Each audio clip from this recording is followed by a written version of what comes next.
नमस्ते दोस्तों, अभिनव केमिस्ट्री पर आपका स्वागत है और बहुत ही मजे के साथ हम लोग पढ़ेंगे दोस्तों। देखिए, जो नाम वाली रिएक्शनें हैं बहुत इंपॉर्टेंट होती हैं, तो मैं उनको एक साथ कई रिएक्शनों को आपको मैं ये इस वीडियो में बताने वाला हूं। जैसे पहली अपक्रिया आपके सामने राइमर-टीमर अपक्रिया है। देखिए, राइमर-टीमर अपक्रिया में हमें दो चीजें करनी होती हैं। एक फिनॉल से सैलिसिलडिहाइड बनाना होता है, एक फिनॉल से सैलिसिलिक अम्ल बनाना होता है। जब फिनॉल से सैलिसिलडिहाइड बनाना है तो क्लोरोफॉर्म और क्षार के साथ यानी सोडियम हाइड्रोक्साइड लीजिए या पोटेशियम हाइड्रोक्साइड। अगर हमें रिएक्शन में बनाना है फिनॉल से सैलिसिलिक अम्ल, तब हम क्लोरोफॉर्म के जगह पे पायरीन का प्रयोग करते हैं। देखिए, तो शुरुआत हम लोग करेंगे। शुरुआत में देखिए दोस्तों, अगर बात करें तो फिनॉल लेते हैं पहले। कितना आसानी से आप सीख पाएंगे। ये देखिए, फिनॉल लिया गया। फिनॉल का रिएक्शन अब आप करवा दीजिए दोस्तों NaOH से। देखिए, बहुत आराम से सीखना है, क्योंकि जो देखिए ये केमिस्ट्री है, ये अगर हमें जब तक हम पढ़ते हैं ज्यादातर लगती है कि कितनी आसान है, समझ में आती है, लेकिन अगर गंभीरता से नहीं सीखी गई तो फिर इसे जाने में भी टाइम नहीं लगती, क्योंकि यहाँ कंपाउंड के चक्कर में अलग कंपाउंड बन जाते हैं। देखिए, यहाँ पे बात करें अगर, तो तोड़ना क्या है, पहले आप देखिए यहाँ पे पहले स्टेप में चल रहे हैं, तो यहाँ पे पहले इसको तोड़ेंगे। इसमें मालूम होगा कि ऑक्सीजन और हाइड्रोजन में ऋणात्मकता की कोई तुलना ही नहीं है दोस्तों। ऑक्सीजन एक तरीके से ऋणात्मकता के आधार पे ये दूसरे स्थान पे है, तो हाइड्रोजन की क्या मजाल कि उससे कहे कि आप रुक जाइए, ना जाइए साथ छोड़ के। जो मन कहेगा ऑक्सीजन वो करेगा। अगर मन कहा ऑक्सीजन का वो करने का, तो ऑक्सीजन अपने मन वाली करेगा, माइनस बना लेगा और H के ऊपर प्लस, क्योंकि ये अलग होता है तो ज्यादातर गरीब ही होके होता है। गरीब हुआ, यहाँ ऑक्सीजन फिर आया, ऑक्सीजन फिर लेगा, कार्बन के ऊपर प्लस आ जाएगा। अब ये वाली जो माइनस वाला होगा ये H के साथ चला जाएगा, और ये वाला जो माइनस होगा यहाँ जाके जुड़ेगा। जुड़ने के बाद दोस्तों देखिए H2O हो जाएगा बाहर। H2O के बाहर होने के बाद ये ONA यहाँ पे जुड़ेगा, तो ये एक नया आपको सोडियम फिनॉक्साइड मिलेगा। ये देखिए तैयार हो गया ONA। ONA जो होता है इसको पढ़ा जाता है सोडियम फिनॉक्साइड। इस सोडियम फिनॉक्साइड का अब करवाइए रिएक्शन क्लोरोफॉर्म से। जब क्लोरोफॉर्म से रिएक्शन करवाएंगे, क्लोरोफॉर्म होता का है CHCl3। ये दोस्तों बेहोश करने के काम आता है, दवाओं के रूप में इसका निषेचक के रूप में उपयोग किया जाता है। अब देखिए, यहां पे आ जाने के बाद, वैसे इसकी क्रियाविधि मैं बता नहीं रहा हूं, क्योंकि क्रियाविधि बताने के बाद क्लियर हो जाता है कि यहाँ पे जब ये CCl2 आता है ना, तो वहां पे ये कार्बन एक होगा, इस तरह के जब उत्पाद में निकल के आएगा वहां पे, तो अटैक करना आसान, क्योंकि यहाँ पे जाके अटैक कर देता है। लेकिन ऐसा अभी आपको हम क्रियाविधि के रूप में नहीं समझा रहे हैं दोस्तों। देखिए, ये क्या हुआ कि यहाँ पे कार्बन से ये हाइड्रोजन जुड़ा होगा, सबको मालूम है। अब यहाँ से एक Cl और एक हाइड्रोजन निकल जाएगा, तो यहाँ बन जाता है HCl। जब ये निकलेगा तो यहाँ बचेगा CHCl2, जो कि यही कार्बन के साथ जोड़ दीजिए आप। जब इसको कार्बन के साथ आप जोड़ेंगे देखिए, तो यहाँ उत्पाद के रूप में हमको ये तैयार हो जाएगा। अब यहाँ बन गया ONA, तो जैसे है बेचारे, इनको रहने दीजिए, ये स्वतंत्र है। यहाँ आ गए CHCl2। इतना पा लेने के बाद भी कोई बहुत बड़ी बात नहीं है, कितना आसान है। यहाँ जो Cl दिख रहा है, Cl यानी कैटेगरी के Cl के लाना है कि यहाँ Cl को हटाना है। Cl को हटाने के लिए हम यहाँ क्षार लेते आएंगे। क्षार लाएंगे तो यहाँ दोस्तों अगर हम 2NaOH मान लिया गया। जब अगर हम यहाँ 2NaOH मानते हैं, देखिए, तो 2NaOH मानने के बाद यहाँ होगा क्या कि इसलिए माना गया यहाँ OH कि ये हमको ऑक्सीजन हाइड्रोजन से मतलब है। Cl यहाँ क्योंकि CHO ग्रुप लाना है, तो CHO लाने के लिए यहाँ Cl की क्या आवश्यकता है? आवश्यकता तो हमको हाइड्रोजन ऑक्सीजन की है। अगर हाइड्रोजन ऑक्सीजन की आवश्यकता है तो Cl को हटाने के लिए हम कोई एक ऋणात्मक वाला, क्योंकि ये अगर Cl ऋणात्मक है तो OH भी ऋणात्मक। अब OH ज्यादा ऋणात्मक होता है, ये Cl को यहां से रिलीज कर सकता है, विस्थापित करा सकता है, और स्वयं जाके वहां का हो जाएगा, जुड़ जाएगा। तो OH का होता है कि OH जाके Cl के स्थान पे लगेगा, और ये बेचारे जो Cl होंगे ये कान झाड़ के Na के साथ यानी सोडियम के साथ ये हो जाएंगे बाहर। जब ये कान झाड़ के निकल जाएंगे तो यहाँ बना देंगे ये NaCl, ये यहाँ हो जाएगा देखिए NaCl, लेकिन क्या NaCl बाहर हुआ, 2 NaCl हो गया। अब यहाँ 2 NaCl बाहर होने के बाद हमको उत्पाद के रूप में, ये दोस्तों मैं नीचे लिख दे रहा हूँ, ये देखिए यहाँ उत्पाद के रूप में जो हमको मिल जाएगा वो आपका उत्पाद के रूप में मिलेगा, ये देखिए यहाँ पे C, ये आपका तैयार हो गया ONA है दोस्तों, और यहाँ पे बन गया है CH और OH का यहाँ का हो गया। तो कितनी बढ़िया बात दिख रही है। अब जिस चीज का हमें इंतजार था बेसब्री से वही आ गया दोस्तों। हमने कहा कि हमको हाइड्रोजन ऑक्सीजन की जरूरत है, क्योंकि यहाँ CHO लाने के लिए तो आपको चाहिए कार्बन, ऑलरेडी पहले से ये हाइड्रोजन ऑक्सीजन चाहिए। Cl को बाहर करिए, Cl को बाहर करने के बाद जब OH को जोड़ा गया तो OH में O में भी जाएगा। अब हमारा काम हो गया आसान। अब आसान होने का मतलब ये कि मैं इनको कर दें गर्म। जब इसको करेंगे गर्म तो इसमें से जो H2O होगा वो कहाँ निकल जाएगा, बाहर। अब जैसे ही दोस्तों H2O बाहर होगा, यहाँ केवल एक ऑक्सीजन बचेगा। एक ऑक्सीजन बचने के बाद यहाँ का हो गया कि ये आपका जो ग्रुप होगा ये आ गया CHO, जो कि देख के बड़ी सुकून मिल रहा है क्योंकि यही बनाना था। और यहाँ आपको आ गया देखिए ONA दोस्तों। तो इतना हो जाने के बाद अब क्या करिए कि इनको ONA को हटाने के लिए इनका असली काम क्या कर दीजिए ना कि तनु HCl लेते आइए। अब तनु HCl लेते आएंगे तो यहाँ का जो ये सोडियम जो होता है ना, ये सोडियम और यहाँ Cl, ये दोनों लोग जो होते हैं इनके बीच की जोड़ी बहुत जमती है। तो इनके बीच की अगर जोड़ी बहुत जमती है तो इन लोग को धीरे से क्या कर दीजिए कि मिलन करवा दीजिए। जैसे मिलन करवाने का मतलब ये है कि इन लोग को ला के भिड़ा दीजिए। और जब भिड़ाएंगे देखिए तो यहाँ बच्चे ये Na है और ये Cl है। NaCl अपना सुकून से चले जाएंगे बाहर, ठंडी का समय है तो सवेरे निकल जाएंगे, खा पी के ठीक रहेगा।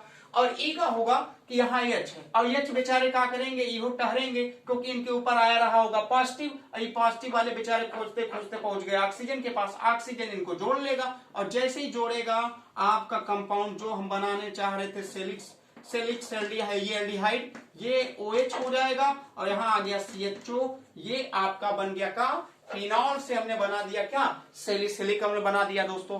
तो आपने देखा होगा कितनी आसानी से चीजों को आपने सीख लिया। अब एक और आसानी इसी में आप देखिए, बने पे आप कहने का मतलब है कि हम इसमें अब हमारी मेहनत, एक में मेहनत कर दिया, दूसरे में हमको ज्यादा मेहनत नहीं करनी है। यहाँ सैलिसिलिक एल्डिहाइड के बजाय अगर यही फिनॉल से क्या पहुंचता दोस्तों, अम्ल, तो कितना आसान और हो जाता। अम्ल में कुछ नहीं करना, मैंने शुरुआत में ही बताया था कि फिनॉल का अगर क्लोरोफॉर्म से रिएक्शन हो रहा था तो यहाँ सैलिसिलिक एल्डिहाइड बना, लेकिन अगर हम यहीं पे रिएक्शन पायरीन से करवा देंगे, पायरीन का मतलब CCl4 से करवा देंगे तो हमको सैलिसिलिक अम्ल देके चला जाएगा। संशोधन कर दीजिए। संशोधन क्या करना, इन लोगों के साथ जैसे इनको रहने दीजिए। रहने का मतलब मैंने कहा यहाँ CCl3 नहीं रहना चाहिए, यहाँ CCl4 रहे, इसको बोलते हैं पायरीन। अब CCl4 करेंगे तो भी वही काम आएगा, यहाँ से एक Cl और H बेचारे कान झाड़ के निकल जाएंगे HCl। अब जैसे ही निकल गए तो यहाँ बचा होगा CCl3, तो ये H हटा दीजिए। H हटाने के बाद यही लगा दीजिए Cl। अब क्या करिए कि जब इतना मालूम हो गया तो यहाँ जितने Cl रहे उतने NaOH आपको मानने हैं। अब 3 आ गए तो कई NaOH मान लीजिए, 3, यहाँ भी क्या मान लीजिए 3 NaOH मान लीजिए, 3 NaCl बाहर हो जाएगा दोस्तों। अब इतना हो जाने के बाद है जो आप देखेंगे 3 ठो जुड़ेगा तो यहाँ पे आपको जो ये आपने बनाया था देखिए ये हो जाएगा OH का क्या, थ्राइस, ये हो गया OH का थ्राइस। फिर गर्म कर दीजिए, एक H2O निकल जाएगा, बस ये ग्रुप आ जाएगा C+OH। फिर इसका रिएक्शन हम तनु HCl से करा दिए, NaCl बाहर और यहाँ आपका लग गया C+OH। अब ये सैलिसिलिक अम्ल। ये थी 2 फिनॉल से अपक्रियाएं, जिन अपक्रियाओं का नाम क्या था दोस्तों, राइमर टीमर अपक्रिया। अब बारी आ गई है देखिए किसकी, अब एक बहुत इंपॉर्टेंट रिएक्शन है जिसका नाम है कैनिजारो अपक्रिया। कैनिजारो अपक्रिया को अगर आप एक बार हमारे जो मैं आपको बता रहा हूं अगर आपने एक बार देख लिया तो दोबारा आप जिंदगी में दोबारा उसको आपको पढ़ना नहीं पड़ेगा, ये मैं वादे के साथ कह सकता हूं। तो चलिए दोस्तों, अब हम बारी है किसकी, राइमर टीमर के बाद कैनिजारो अपक्रिया की। देखिए कैनिजारो में क्या करना है दोस्तों, कैनिजारो अपक्रियाओं को अगर लिखेंगे यहाँ पे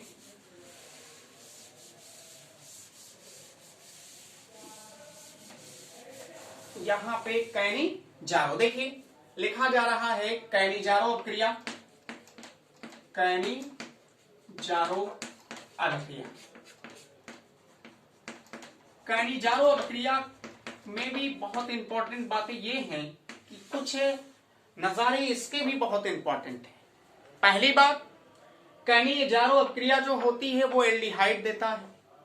एल्डिहाइड में ही हमें कैनिजारो अभिक्रिया पढ़ने के लिए मिलती है, लेकिन इनमें भी शर्तें हैं। उन्हीं एल्डिहाइडों को लेना है जिसमें अल्फा हाइड्रोजन परमाणु ना हो। अगर अल्फा हाइड्रोजन परमाणु नहीं होगा, वही एल्डिहाइड कैनिजारो अभिक्रिया में भाग लेते हैं। ऐसी कंडीशन में हमें दो ही लोग दिखते हैं। एक दिखता है HCHO। HCHO अगर आप देखेंगे तो इसमें अल्फा, क्योंकि अल्फा कार्बन ही नहीं है, ये तो ग्रुप है। अब इसके साथ अगर कोई कार्बन होता, जैसे ये देखिए CH3CHO, ये फॉर्मेल्डिहाइड है, ये एसिटाल्डिहाइड है। अगर यहां पे दोस्तों अगर आप देखेंगे तो ये क्रियात्मक समूह, इसके बगल वाले ये का मान लिए गए अल्फा। अगर अल्फा कार्बन है तो अल्फा हाइड्रोजन भी मौजूद है। इसका मतलब है कि सेल्सल्डिहाइड जो होता है वो कैनिजारो अभिक्रिया में भाग नहीं लेता। तो ये हो गई बातें कि अगर हमें कैनिजारो अभिक्रिया में अगर लेना है, कैनिजारो अभिक्रिया को करना, तो ये दोनों में होती है। होने के लिए तो एरोमेटिक में भी होती है, एलिफैटिक में भी होती है। बस एक ही चीज आप रट लीजिए कि अल्फा हाइड्रोजन परमाणु नहीं होना चाहिए, नहीं होना चाहिए। यानी अगर अल्फा हाइड्रोजन परमाणु नहीं है तो समझ जाइएगा कैनिजारो अभिक्रिया में भाग लेगा कौन? एल्डिहाइड। जैसे अगर कौन को किसमें नहीं है तो ये देखिए HCHO फॉर्मेल्डिहाइड होता है और एक होता है C6H5CHO जिसको बेंजल्डिहाइड। यानी फॉर्मेल्डिहाइड, ये देखिए हो गया फॉर्मेल्डिहाइड और ये हो गया आपका बेंजल्डिहाइड। यानी ये दोनों लोग कैनिजारो अभिक्रिया में क्या करते हैं? भाग लेते हैं। अब इन दोनों लोगों का करना क्या है? देखिए, अब करना ये है कि कैनिजारो अभिक्रिया में फॉर्मेल्डिहाइड के दो अणु लेने हैं। फॉर्मेल्डिहाइड के दो अणुओं को लेके इनका हम NaOH से रिएक्शन करवा दें, क्षार के साथ रिएक्शन करवा दें। लेकिन क्षार के साथ रिएक्शन करवाते समय सतर्कता ये बरतनी है दोस्तों कि यहां पे इसका एक बार आप ऑक्सीकरण कराइए। क्या करवाएंगे? एक बार ऑक्सीकरण करवाएंगे और एक बार स्वतः अपचयन करवाएंगे। जब एक बार हम ऑक्सीकरण करवाएंगे तो वहां से एल्डिहाइड का कभी भी ऑक्सीकरण होता है तो कार्बोक्सिलिक अम्ल बनता है, और अगर हम एल्डिहाइड का कभी अपचयन कराते तो वहां का बन जाता है एल्कोहल बनता है। तो दो बातें अपने दिमाग में आप बैठा लीजिएगा कि एल्डिहाइड का अगर हम अपचयन कराएं तो एल्कोहल देता है, एल्डिहाइड का अगर ऑक्सीकरण कराएं तो कार्बोक्सिलिक अम्ल देता है।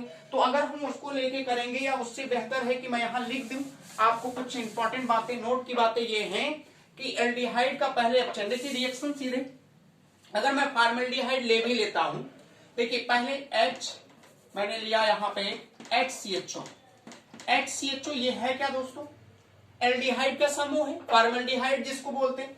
पहली बार में अगर इसका आपने अपचयन करा लीजिए, पहली बार मैंने कहा अपचयन करा लीजिए, उसके बाद स्वतः, दोनों का स्वतः कराना है कि एक बार अपचयन और एक बार ऑक्सीकरण। जब आप अपचयन कराएंगे, देखिए तो अपचयन का मतलब होता है हाइड्रोजन का जुड़ना।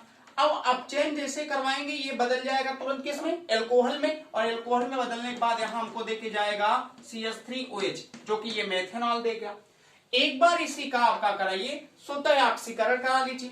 जब स्वतः ऑक्सीकरण कराएंगे देखिए तो यहाँ पे ऑक्सीकरण कराते ही ये बदल जाता है किसमें? कार्बोक्सिलिक अम्ल में, और कार्बोक्सिलिक अम्ल में बदलेगा तो HCOOH ये बन गया। लेकिन इसमें बेस के साथ रिएक्शन करवानी है, तो बेस के साथ अगर रिएक्शन करवानी है तो इसमें होगा का कि जो ऑक्सीकरण आपने लिया, ऑक्सीकरण वाला जो कंपाउंड बना है उसका हम NaOH से रिएक्शन करा दें। जब NaOH से आप रिएक्शन करवाएंगे देखिए तो HCOOH का रिएक्शन हम दोस्तों NaOH से अगर करवा दें तो यहां हमको H2O रिलीज हो जाता है, क्योंकि अम्ल और क्षार जब भी मिलते हैं तो लवण और क्या बनता है? जल बनता है। तो COO और यहां आ जाएगा Na जिसको पढ़ते हैं सोडियम फॉर्मेट। क्या होता है ये दोस्तों? ये होता है सोडियम फॉर्मेट बना दिया गया। देखिए अब क्या करिए कि अगर आपको आगे करना है तो इनको आप ऐड भी कर सकते हो। ऐड करेंगे तो आगे वाले को एक में जोड़ दीजिए, है 2 लोग दिख रहे हैं, 2 ले लीजिए, 2HCHO ले लिया जाए। 2HCHO लेने के बाद देखिए यहाँ पे हम क्या करते हैं आगे कि जो ये दिया गया HCOOH को ले लेते हैं, HCOOH हो गया, प्लस यहाँ हो गया देखिए NaOH, और यहाँ पे ये जो होंगे ये आप बाद में मान लीजिए, लेकिन O और यहाँ पे 1/2 O2 हो गया और H2, ये एक साइड है, ये क्या हो गया, एक साइड का आपका मिल गया।